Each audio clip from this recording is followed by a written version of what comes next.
आज हम लोग एक्सरसाइज मैथ का किताब है। एक्सरसाइज जो है ये क्या बोलते हैं, आपका समीकरण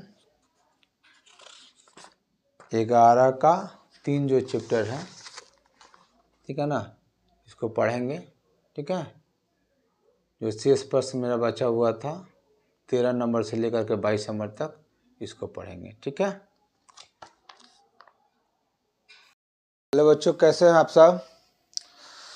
आज हम लोग जो 11 का 3 का जो एक्सरसाइज था क्लास 7 का मैथ का, जो शेष प्रश्न जो था वो 13 नंबर से, उसको हम लोग हल करेंगे। ठीक है ना, समीकरण का। चूँकि इसके पहले वाले वीडियो में हमने 11 का 3 का 1 नंबर से लेकर 12 नंबर तक हल किया था। आशा है कि आप लोगों ने बना लिया होगा। और इसके बाद हम लोग 13 नंबर से आज हल करेंगे। 13 नंबर जैसे प्रश्न है, किताब निकाल लीजिए आप लोग।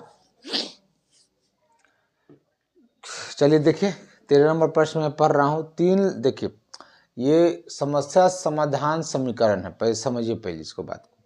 इसमें जो है क्लास 7 में इस तरह का प्रश्न जो है पहली बार आ रही है। इसमें जो है प्रश्न को जब हम लोग पढ़ेंगे तो कोई एक चीज़ जो है अज्ञात रहेगी, मतलब वो लुप्त रहेगा, और उसी लुप्त या अज्ञात चीज़ पर टोटल प्रश्न आपका आधारित रहेगा। ठीक है, तो जो चीज़ अज्ञात रहेगा उसको हम लोग एक मान लेंगे। जैसे अभी जानते ही हैं आप लोग, जब तक हम लोग मानेंगे नहीं तब तक किसी भी, जैसे मंदिर में जाते हैं, मस्जिद में जाते हैं, मूर्ति होती है और पत्थर की मूर्ति होती है, दीवार रहता है। ठीक है ना, तो उस पत्थर की मूर्ति में क्या है ना कि पत्थर तो आप रेलवे लाइन के ऊपर में भी पत्थर लगा रहता है, रास्ते में भी पत्थर लगा हुआ है, तो पत्थर का कीमत है। जो आपका मंदिर में पत्थर का मूर्ति या लगा हुआ है, उसको हम लोग मन से मानते हैं कि मेरा भगवान है, और उसको मान लेते हैं कि मेरा भगवान है, और उसको जाके पूजा पाठ हम लोग करते हैं, तो हमारा काम क्या होता है, पूरा होता है। उसी तरह से प्रश्न में, इस प्रश्न में, समीकरण में आपको जो है जो चीज़ अज्ञात होगा उसको एक मान लेना है। ठीक है ना, तो एक मान लेंगे और जैसा प्रश्न आपको कहेगा उस तरह से हम लोग काम करेंगे। ठीक है, अब जैसे देखिए 13 नंबर प्रश्न में क्या लिखा, 3 लगातार पूर्णांकों का योग 21 है। ठीक है ना, तो तीनों पूर्णांक ज्ञात करें। तो चलिए 13 नंबर अब ब्लैक बोर्ड पर, किताब निकल गया है। 3 लगातार पूर्णांक जैसा कि हम पढ़े हैं हम लोग, पूर्णांक मतलब प्लस में भी होता है और माइनस में भी होता है। तो लगातार पूर्णांक, जैसे मान लीजिए आपका पहला पूर्णांक अगर 3 है तो दूसरा 4 होगा, 5 होगा। तो पहला तो हम लोग को पता नहीं है, तो पहला जब पता नहीं है तो मान लीजिए कि पहला पूर्णांक, माना पहला पूर्णांक x है। क्या है? x है। ठीक है, तो पहला पूर्णांक अगर हम x मान लिए हैं तो दूसरा पूर्णांक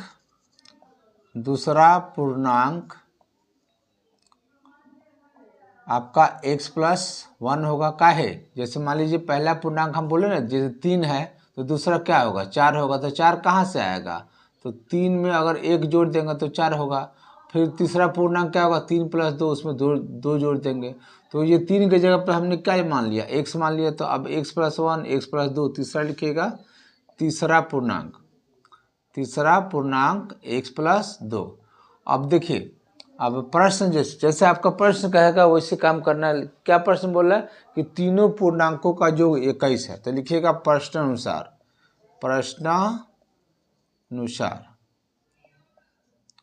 तो प्रश्न तीनों पूर्णांकों का योग 21 है, तो तीनों को जोड़ देंगे तो x+1 और x+2 बराबर 21। इसको हल करेंगे या और लिखेंगे अंग्रेजी में, तो 1 2 3 को 1 से तो 3x, संख्या आपका 1 का 2 3 बराबर 21।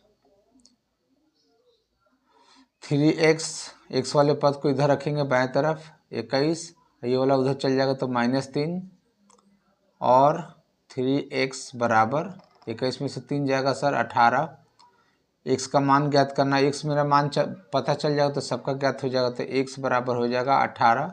3 गुना में है तो कहाँ आएगा, भागा में, 3 छक्के 18। यानी कि पहला पूर्णांक जो हो जाएगा आपका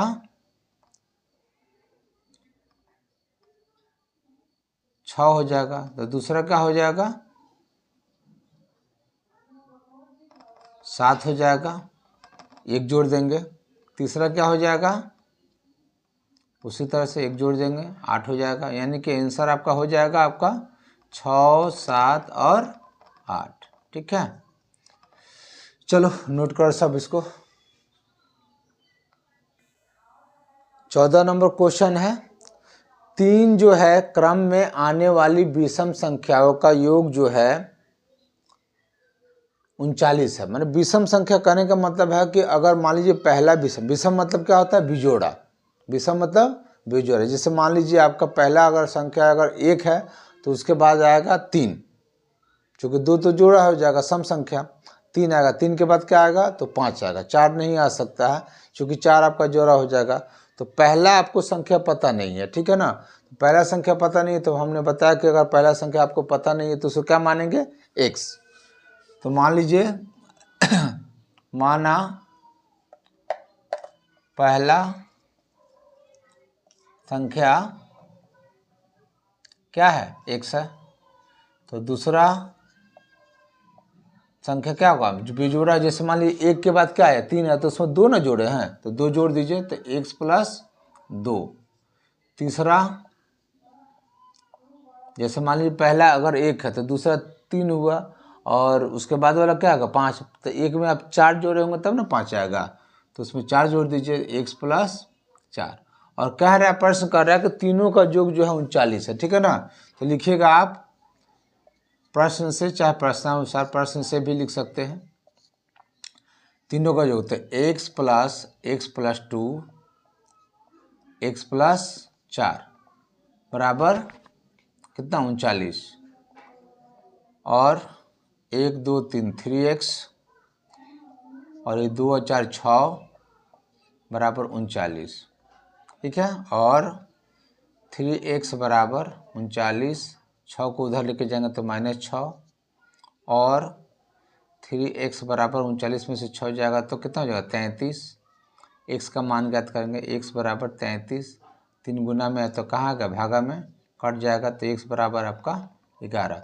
तो आंसर आ जाएगा, आंसर हो जाएगा पहला आपका 11 हो जाएगा, दूसरा हो जाएगा 13 और तीसरा हो जाएगा 15। तीनों को जोड़ दीजिएगा 39। देखिए 15 10 20 30 35 36 37 38 39 आंसर हो जाएगा आपका। तो ये आपका आंसर हुआ, नोट कर सब। अगला प्रश्न पढ़ रहे हैं 15 नंबर। किसी समद्विबाहु त्रिभुज का शीर्ष कोण जो है 50 डिग्री का है, और तो त्रिभुज के शेष 2 कोणों का माप बताएं। जैसे समद्विबाहु, पहले क्या लिखा है समद्विबाहु त्रिभुज। समद्विबाहु त्रिभुज का मतलब क्या होता है, जिसमें जैसे त्रिभुज रहेगा उसमें समद्विबाहु मतलब सम मतलब बराबर और द्वि माने 2, तो समद्वि में 2 भुजा जो है बराबर होगी और एक भुजा कुछ और होगा, तो उसमें शीर्ष कोण जो है वह 50 डिग्री का है। जैसे जो चित्र बनाते हैं आपको यहाँ देखिए, ये मान लीजिए एक चित्र बन गया समद्विबाहु का, तो ये आपका शीर्ष कोण हो गया, ठीक है। तो ये आपका 50 डिग्री का है, और ये कितना डिग्री का, ये कितना डिग्री का पता नहीं है, ठीक है ना। तो कह रहा है कि ये 50 डिग्री का, ये 2 कोण कितने डिग्री का, तो हमको तो नहीं मालूम है। और जब ये भुजा बराबर होती है तो कोण भी आपका बराबर होता है। तो मान लीजिएगा, माना दोनों या 2 कोणों में, 2 कोण में एक कोण x है, क्या है x है, तो माने है x डिग्री हो गई। तो जब ये x हो गया तो ये भी क्या हो जाएगा, तो दूसरा कोण भी क्या होगा x हो जाएगा, दोनों बराबर हो जाएंगे। जब भुजा बराबर है तो कोण बराबर होते हैं। तो हम लोग चूंकि जानते हैं कि त्रिभुज का जो तीनों कोण होता है, तीनों कोणों का योग जो होता है वह 180 डिग्री होता है, फिक्स, इसमें ना कोई कम ना कोई बेसी, त्रिभुज का गुण धर्म है, ठीक है। तो लिखिएगा, चूंकि त्रिभुज के तीनों कोणों का योग बराबर 180 डिग्री होता है। ठीक है, चलिए, तो 3 गुण क्या है मेरा, x प्लस 50 बराबर 180 डिग्री, और 2x 2x है प्लस 50 बराबर 180 डिग्री, 2x और लिखिएगा यहाँ पे बराबर 180 माइनस 50, और 2x 180 में से 50 जाएगा 130, x का मान ज्ञात कीजिए 130 बटा 2 से कट जाएगा 65 बार में, x बराबर हो गया आपका 65 डिग्री। तो दोनों कोण जो है 65 डिग्री का होगा। ठीक है ना, ये आंसर आपका हो गया इसका, माने ये भी आपका 65 हो जाएगा और ये भी आपका, चूँकि दोनों को हम लोग जब 100x मानते ये भी x ही है तो ये भी 65 ये भी 65, आप देखिए तीनों को जोड़ दिएगा तो 180 डिग्री हो जाएगा। ठीक है, चलिए नोट करो सब इसको।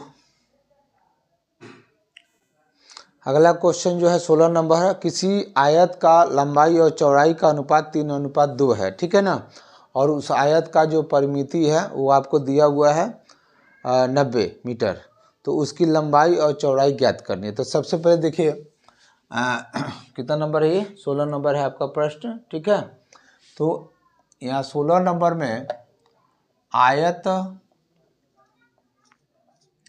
के लंबाई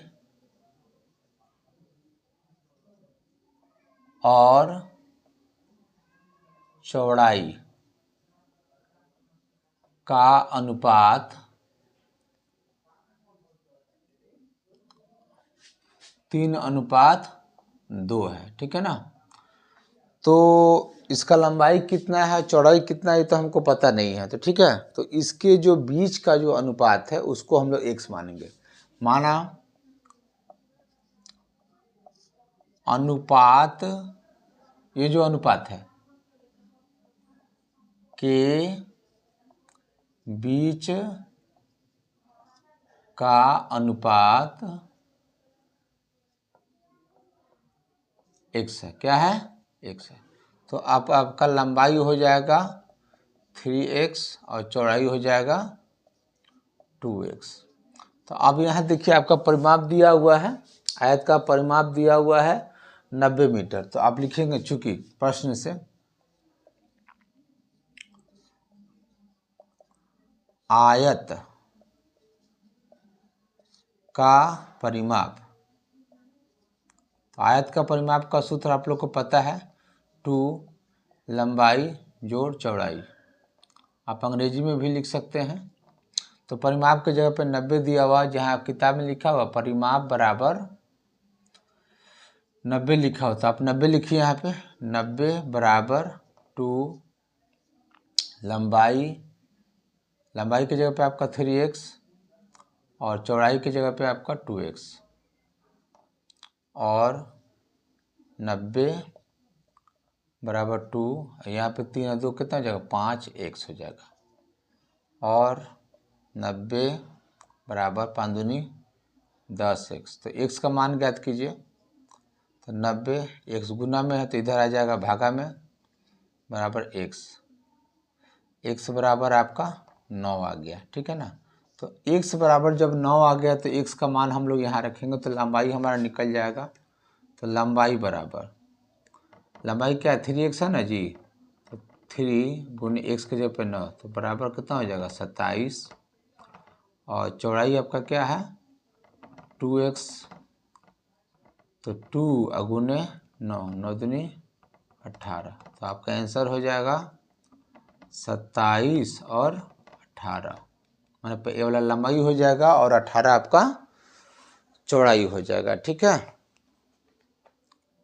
चलो इसको आप लोग नोट कर लो।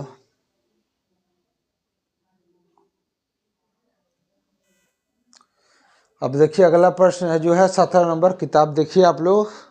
सलमा की उम्र जो है उसके पिता की उम्र की 1/3 है। ठीक है ना, मतलब जैसे मान लीजिए सलमा की उम्र उसके पिता की उम्र की 1/3 से 5 वर्ष कम है। जैसे मान लीजिए सलमा का उम्र जो है, उसके पिता का उम्र जो है, उसके पिता के उम्र से 1/3 मतलब जैसे मान लीजिए 15 है कि ना, तो 15 तो उसका 1/3, तो उसका 3 भाग में कीजिएगा तो जो भी हो, माने 1/3।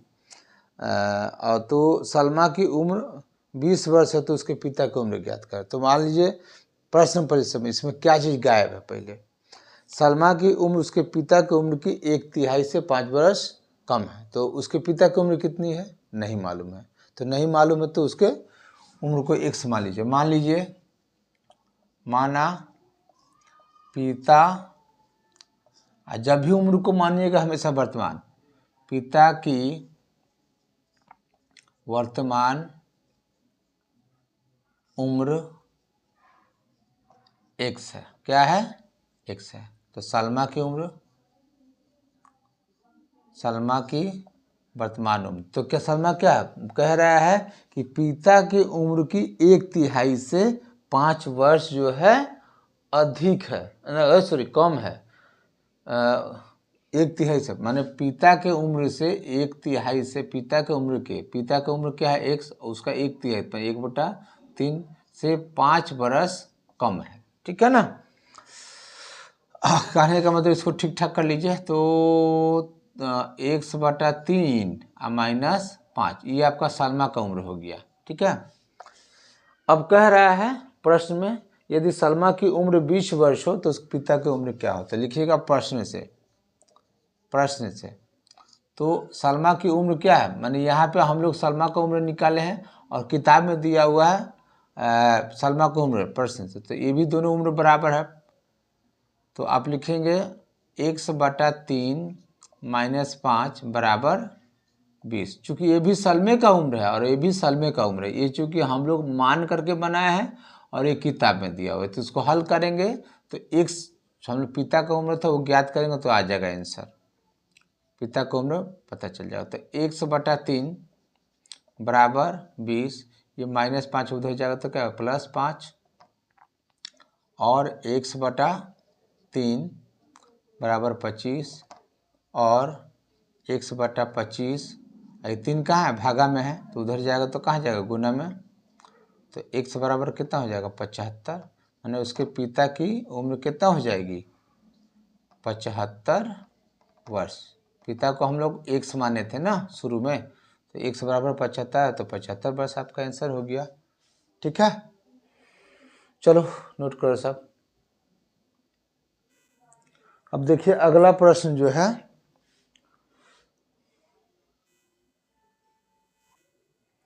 18 नंबर। विक्रम एक लड़का है, 8 कुर्सी और 2 मेज खरीदता है, तो उसको 2900 रुपया वह पेड करता है, जिसमें एक मेज की कीमत जो है 450 रुपया है, तो एक कुर्सी की कीमत ज्ञात करना उसे। ठीक है, तो मान लीजिए मेज का दाम दिया हुआ है, कुर्सी की कीमत हमें पता नहीं है, तो मान लीजिएगा कि कुर्सी की कीमत 100 रुपया है। माना एक कुर्सी की कीमत 100 रुपया है।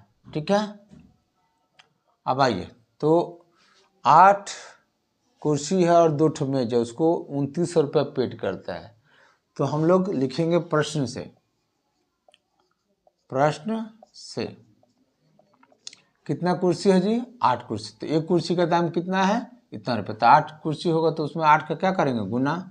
तो 8 गुने x, ये मेरा पूरा कुर्सी हो गया, प्लस 2 मेज है, तो 2 मेज, तो एक मेज का कीमत दाम कितना है? 450 रुपये लिखा हुआ किताब में, देख लीजिए, किताब देखिए, एक मेज की कीमत 450 रुपये, तो 2 मेज है तो 2 गुने 450, और टोटल कीमत कितना चुका रहा है? 2900 रुपये चुका रहा है। चलिए इसको हल करेंगे, तो 8x + 900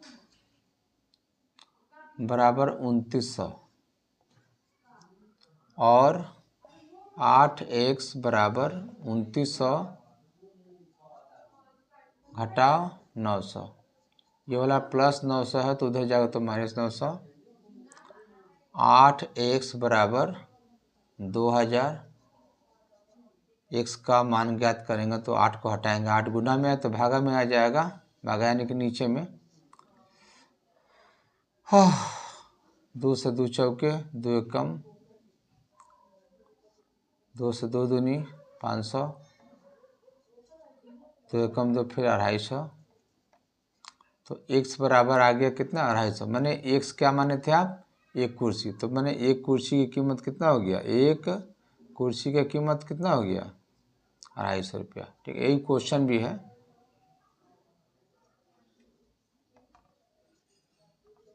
₹250 हो गया। ठीक है, इस तरह से हम लोग सवाल को हल करेंगे। जो अज्ञात चीज़ है उसको हम लोग x मानेंगे और जो प्रश्न में जो दिया है उसको हम लोग बैठाते चलेंगे, समीकरण बनाएंगे तो ऑटोमेटिक अब हम लोग का आंसर आ जाएगा। ठीक है, नोट करो सब।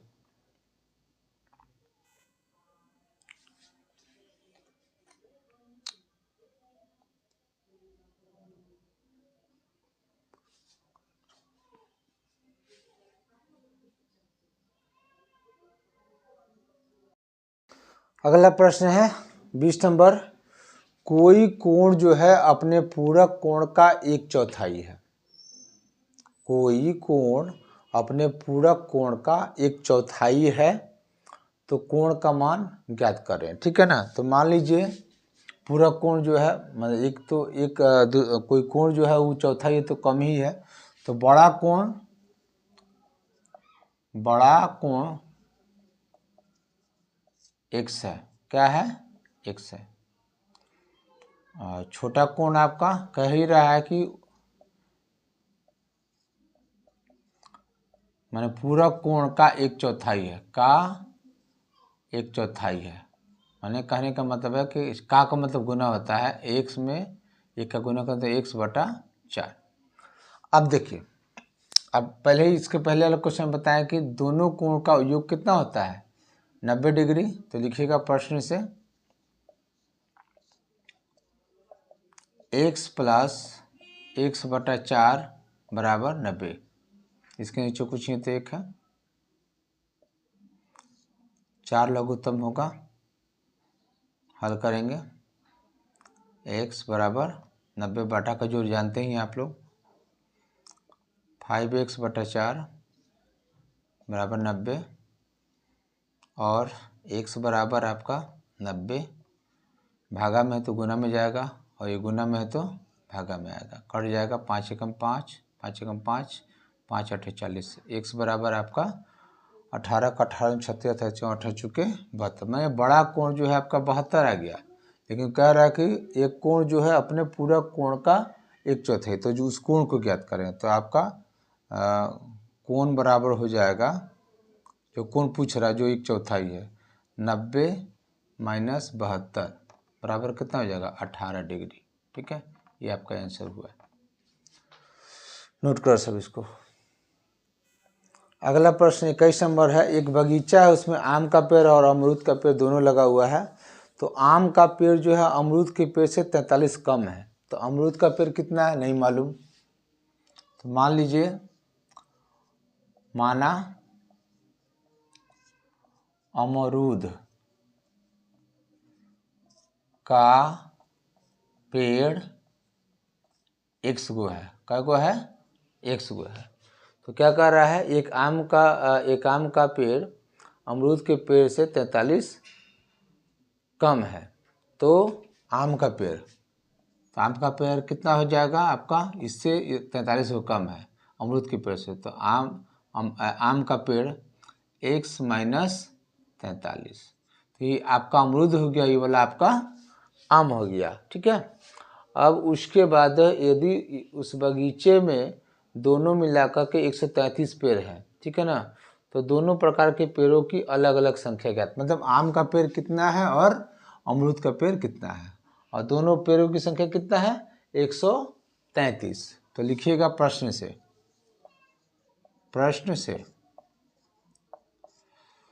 दोनों को जोड़ दीजिए, x प्लस x माइनस 43 बराबर 133, दोनों पेड़ मिलाकर 133 है ना जी, और 2x बराबर 133, ये वाला उधर चल जाएगा तो प्लस 43 और 2x बराबर 3 3 6 और 4 3 7 है 1, x बराबर 176/2, चूँकि गुना में है तो यहाँ भागा में आएगा। और x बराबर कटेंगे इसको, 2 एकम 2, 2 अट्ठे 16, 2 अट्ठे 16, 88। तो x क्या माने थे आप? अमरूद का पेड़, ठीक है ना। तो अमरूद का पेड़ हो गया आपका, अमरूद हो गया आपका 88 को, और आम हो गया आपका, इससे 43 को कम है, 88 - 43, तो कितना बचेगा जी? 8 में से 3 जाएगा तो 5, 8 में से 4 जाएगा तो 4, यानी आपका आंसर हो जाएगा 88 और 45, और दोनों को जोड़ दीजिएगा तो सर 133 को पेड़ आ जाएगा। ठीक है, नोट करो आप सब। अब अगला प्रश्न और अंतिम प्रश्न जो है 22 नंबर, एक व्यक्ति की उम्र उसके पुत्री की उम्र का चौगुना है। मैंने उसका पुत्री का जितना उम्र है, जैसे 5 वर्ष है तो उसका उम्र उसका चौगुना यानी कि 20 वर्ष है, ठीक है ना। तो 16 वर्ष बाद, तो चलिए मान लीजिए पुत्री का एक व्यक्ति की उम्र उसके पुत्री का उम्र का चौगुना, तो पुत्री का उम्र कितना, पहले तो पता करें। तो मालूम नहीं है तो पुत्री का उम्र को हम लोग x मान लेंगे, ठीक है ना।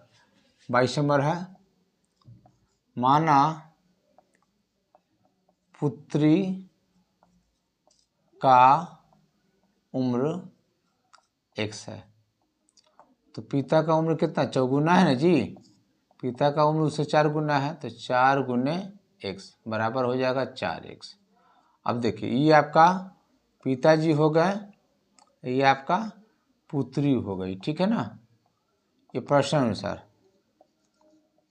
या प्रश्न से जैसा जो आपको प्रश्न बोल रहा है। अब क्या कह रहा है कि 16 वर्ष बाद, तो 16 वर्ष बाद जो है, मान लीजिए कि पिता की उम्र अगर 40 वर्ष है तो 16 वर्ष बाद 56 साल हो जाएगा। पुत्री कुछ भी है, अगर 10 ही साल की है तो 16 साल बाद 26 साल की हो जाएगी, दोनों में 16 साल बढ़ जाएगा। तो जैसे ये पिता आपका कितना है 4x है, और पुत्री कितनी है x है, तो 16 वर्ष बाद, तो दोनों में 16 वर्ष आपको जोड़ देना है पहले, जैसे प्रश्न बोल रहा है। तो दोनों, जैसे पिता अगर बढ़ेगा तो पुत्री का दिन छोटी होती जाएगी, वो भी तो बढ़ती जाएगी। तो 16 वर्ष बाद 16 वर्ष बाद वह अपनी पुत्री का दुगुना हो जाएगा। कौन? पिताजी अपनी पुत्री का दुगुना हो जाएगा। तो ये मान लीजिए आपका अगर 2 है तो ये 4 हो जाएगा, ये अगर 3 है तो ये 6 हो जाएगा। तो मान लीजिए हमको समीकरण बनाना है, ठीक है ना।